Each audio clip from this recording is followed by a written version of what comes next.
Imagine usually mga 18-year-old ngayon, anong ginagawa nila? Usually barkada or yung mga iba hindi na nag-aaral or panay bulakbol, TikTok ng TikTok and social media, maghapon magdamag, or di kaya 3 araw bago matapos sa ML. Pero hindi ikaw yan eh.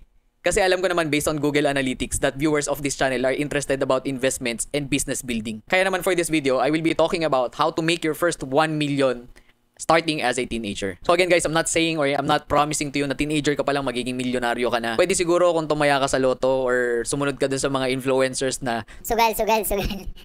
pero ang totoo, ang yayaman dun sa sugal na yon is hindi ikaw. Yung influencer, saka yung may-ari ng pasugalan na nagbabayad sa influencer para sabihin na magsugal ka. But enough of that. The game plan is to start within your teen years. O ay mag-start ka na, teenager ka pa lang. Para by the time that you reach your early 20s, habang yung ibang tao, pinaproblema pa lang yung gagawin nila pagka-graduate, ikaw ay milyonaryo ka na kaagad. And on your way to your first 10 million pesos. So in case you haven't noticed, this is actually a part 2 of my previous video wherein I told you that it's easier to get 10 million pesos versus getting 1 million pesos. Tama yung narinig mo. Mas madaling makakuha ng 10 million pesos versus getting your first 1 million. So kung hindi ka subscriber, hindi mo pa nakita yung video na yon, search mo na lang ulit, watch that first, tapos bumalik ka dito. But for my future millionaires, let's go ahead and start. I-share ko sa inyo yung step-by-step na process na iniisip ko if I were to go back during my teen years, ganito ang gagawin ko. So ipagpalagay natin, isa akong teenager, 18 years old, wala akong pera. Ang meron lang ako is oras and attention. So the first move that I will make during my 18 years of age is learn a high value skill. Ikaw na yung mamili kung anong gusto mo. Coding, video editing, photo editing, videography, digital marketing, Facebook ads, ClickFunnels, marami pang iba. Pick one lang muna, especially kung wala ka pang idea dito sa tech space na to. So pick one skill muna and work on that skill. So let's say for example, 18 years old, almost magna 19 ka na, I think that's more than enough time. And syempre, nasa right age ka na rin. So you should start working as a freelancer already. So by 18 years old, I think a good goal to hit is around 30,000 to 50,000 per month. Depende kung nagpa-part-time ka if you're also taking other studies. Pero kung gusto mo na i-fast track, pwede naman, wag ka na mag-college. Meron akong video about that. Search mo na lang kung bakit hindi ako naniniwala na kailangan mo mag-college. In fact, tingin ko, kung gusto mo maghirap, mag-college ka. So, panoorin mo na lang yung video na yon. Work, 18 years old. Ilang months lang yan. Tapos, pag nag-19 years old ka na, I suggest na lumipat ka ng company. Jomak, ba't ganun? Gusto mo ako mag-resign? Mawawalan ako ng pera. Ganito yan guys. Of course, wag ka munang umalis dun sa previous mo hanggat wala ka pa nakahanap na kapalit.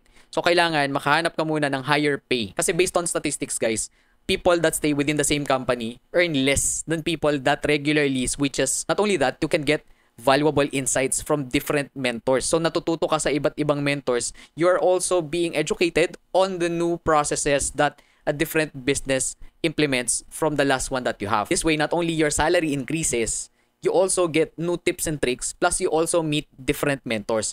Just make sure that you don't burn bridges. If you're resigning from your previous work, magpaalam ka na maayos. But again, don't do that until you are able to get another company with higher pay.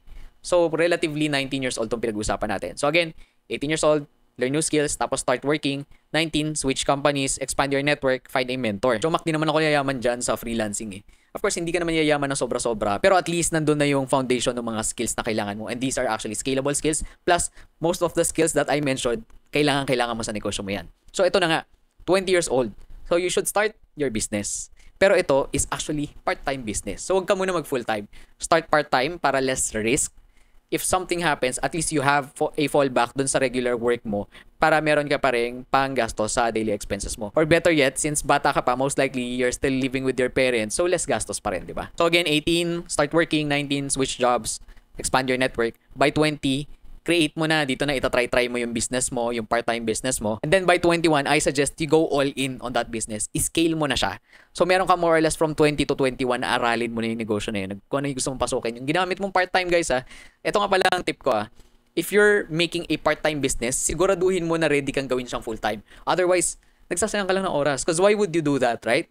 Why would you specialize in something na hindi mo naman pala ipo-pursue? It's basically useless. It doesn't make sense. So make sure that if you are starting a part-time business, you have plans to go full-time eventually. 21 years of age, this is actually a good time na rin to expand your operation. So hire maybe a few people or part-timers. Or kung hindi naman staff-intensive or people-intensive yung business mo, especially for digital businesses, pwedeng mag-invest ka sa location ng office, ganyan, or maybe the furnitures, or maybe the equipments. Ikaw ang bahala. But this is more or less the time to go all in and scale the business. And again, wala naman talagang assurance 100% na magkiklik ito. And in fact, hypothetical lang to kung ako yung bumalik sa pagkabata ko. But my point is, 18 nag-work ka na, 19 pinataas yung sweldo mo, 20 nag-part-time business ka na, 21 nag-full-time ka na dun sa business na yon. It's actually very good kasi in case that it doesn't work, you have a lot of time left para mag-improve, mag-scale back, mag-analyze kung ano yung nagkamali ka, tapos i-relaunch mo yung business mo eventually or entirely move into a different style of business. Ang punto ko dito is bata ka pa lang by this time. So fail and fail fast tapos improve. Versus yung mga counterparts mo nag-graduate pa lang. Hindi pa sila nakakapagtrabaho.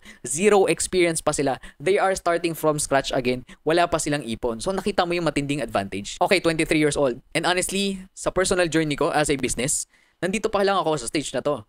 And that is getting capital from other people to expand your business. Kasi sa totoo lang, bago lang tong concept na to para sa akin eh. Pero may friend kasi ako na high net worth. I estimate yung net worth niya is between around 20 to 30 million pesos. And itong kaibigan ko na to, talagang malaki na yung negosyo niya. And matagal na siya nagnenegosyo. Napalaki na niya yung negosyo ng pamilya niya. And ang advice na sa akin nung tinanong ko siya for suggestions, ang sabi niya is, pare, nakita na kita magnegosyo. Okay naman yung plano mo. Agree naman ako sa gagawin mo.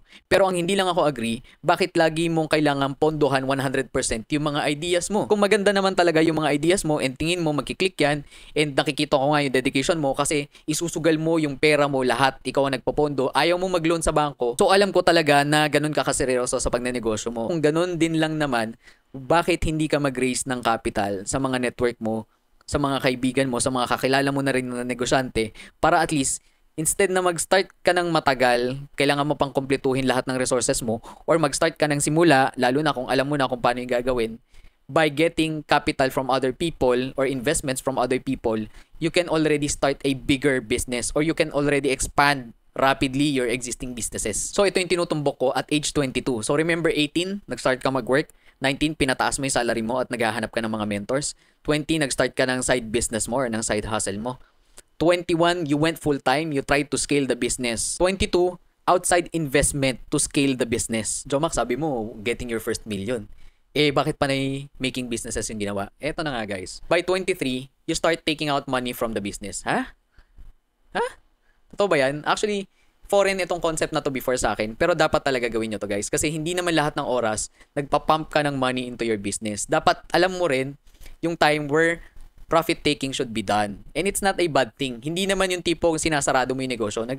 You are simply taking profit from your business to yourself para in case na may kailangan kang paglaanan ng pondo mo in the future or you will open other types of businesses, meron kang capital. Plus, you are also trying to grow your net worth. Tama? So again, hindi masamang magtanggal ng pera sa negosyo.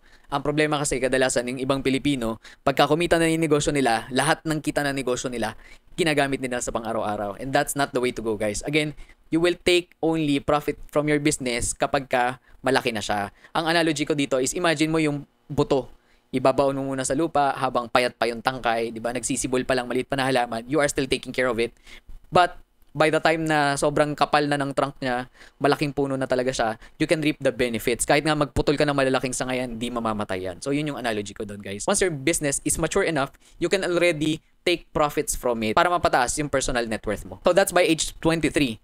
And by age 24, which is yung age na more or less nagsisimula pa lang yung iba, nagsa-start pa lang sila matanggap sa mga pinag-applyan nila. Yung iba nga, hindi pa nag-work by this time eh. Nag-aaral pa or kumukuha pa ng license nila. So by this time, dun sa hypothetical na scenario ko, you're already well-versed with starting your business, raising capital to expand your business. By this time, have the option to either sell the business or sell part of the business. Okay? So dalawa yung choice mo doon. Kung gusto mo na mag-exit, no, ibebenta mo yung buong business mo which is worth multi-millions or part ownership or a group of people that owns the business. So, ikaw yung may diskarte dito. Tapos, ang dadagdag ko dito, pwede rin na parang swap or nagtatrade kayo ng negosyo. For example, meron akong kausap before na ang plano namin was to have a ownership of a business that I was building at that time. Tapos, siya naman, I will also have a ownership ng car wash business niya. So, yun yung ibig ko sabihin, guys. Itong mga concept na to, actually, napakasimple nila, no? Pero, what's funny is, hindi ko to natutunan sa mga books and hindi ko rin siya natutunan sa school. Lalong-lalo nang hindi ko siya natutunan sa school.